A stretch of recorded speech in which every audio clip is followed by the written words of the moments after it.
వస్తుందని ఎదురు చూస్తున్నాం సార్. మాకు ఈ రకంగా వచ్చినందుకు మీకు చాలా చాలా ధన్యవాదాలు సార్. మేము ఈఎన్సీ ఆఫీస్ పంచాయతీరాజ్ విజయవాడ ఆఫీస్లో చేస్తున్న అవుట్ సోర్సింగ్ ఎంప్లాయీస్ సార్. మాకు గత 1 ఇయర్ నుంచి కూడా రెగ్యులర్గా శాలరీస్ కారణం మీరే సార్.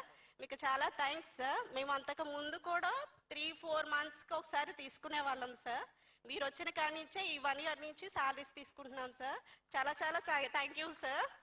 సార్ అలాగే మాకు మీ లాస్ట్ 1 ఇయర్ నుంచి కూడా శాలరీస్ పెండింగ్ ఉన్నాయి సార్. అవి మాకు కొంచెం క్లియర్ చేయాల్సిందిగా కోరుకుంటున్నాను సార్. సరే, ఒక్కొక్క రిక్వెస్ట్ సార్. 2 ఇయర్స్ నుంచి పెండింగ్ ఉన్నాయి సార్.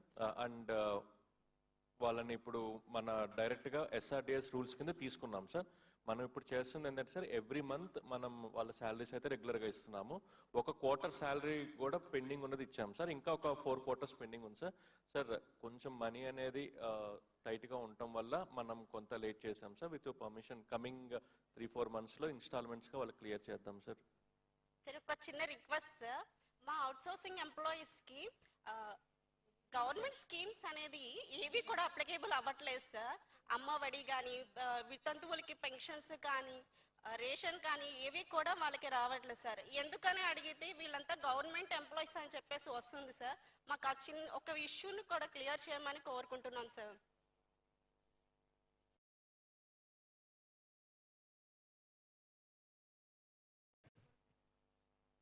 సార్ చిన్న సబ్మిషన్ సార్.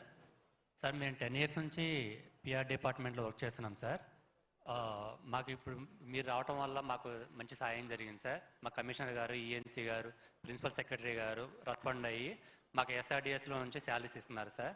మాకు ఈ స్కీమ్స్ కూడా కొంచెం వర్తించేలాగా చేస్తే మేము హ్యాపీగా ఫీల్ అవుతాం సార్. ఆ పెండింగ్ శాలరీస్ కూడా కొంచెం ఇప్పిస్తే మేము హ్యాపీ సార్. మాకు అందరూ డిపార్ట్మెంట్ పరంగా హెల్ప్ చేశారు సార్. కొంచెం ఇది ఒకటి సాయం చేయండి సార్. అంటే నేను ఛార్జ్ తీసుకోగానే ముందు కలిసింది మీ సమస్య మా దృష్టికి వచ్చింది. సో వెంటనే ప్రిన్సిపల్ సెక్రటరీ గారితో మాట్లాడి అన్ని చేసిన తర్వాత 2 ఇయర్స్ ఎరియర్స్ రాగలిగింది. ఇంకో 4-5 నెలలు వచ్చారు, 4-5 మంత్స్. ఖచ్చితంగా నేను పర్సీవ్ చేస్తాను దీనికి. అలాగే మీరు చెప్పిన స్కీమ్స్కి మీరు ఎలిజిబిలిటీ లేదన్నారు కాబట్టి అసలు ఎలా చేయాలనేది అంటే నేను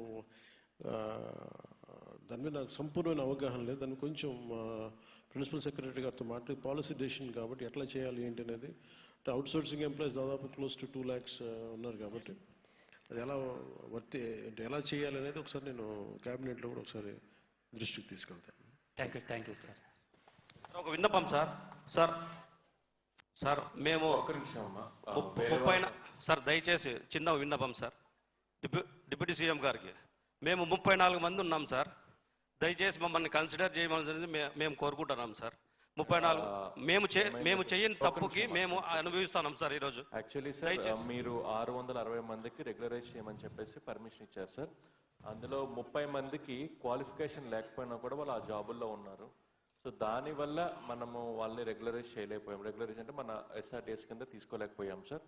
because they don't have qualification, they don't have. కొంతమంది క్వాలిఫికేషన్ కూడా ఉంది సార్. అందులో క్వాలిఫికేషన్ వాళ్ళకి ఇచ్చేద్దాం సార్. ప్లీజ్ ఉన్న వాళ్ళకు కూడా మీరు పెద్ద మనసు చేసుకొని వాళ్ళకి తగ్గట్టుగా ఇస్తామని చెప్పి ఆల్రెడీ చెప్పారు సార్.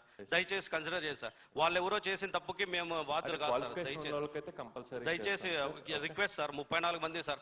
మొత్తం జిల్లాలో ఉన్న వాళ్ళంతా బాగుపడ్డారు సార్. మేము ఒక్కటే 34 మంది మాత్రమే ఈ రకంగా ఉన్నాం సార్. దయచేసి కన్సిడర్ చేయండి sir, please sir.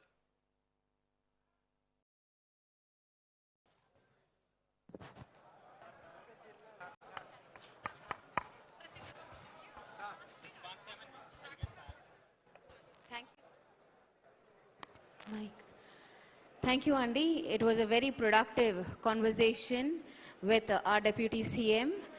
Now I would request everyone, please put your hands together for a person who has constantly championed the idea that the true essence of governance lies in strengthening our villages, making them self-reliant, transparent and vibrant. So your recent Mata Manti interaction sessions and the emphasis on corruption has made the citizen-centric administration. I would request everyone, please put your hands together. So I would request our Principal Secretary for Panchayat Raj and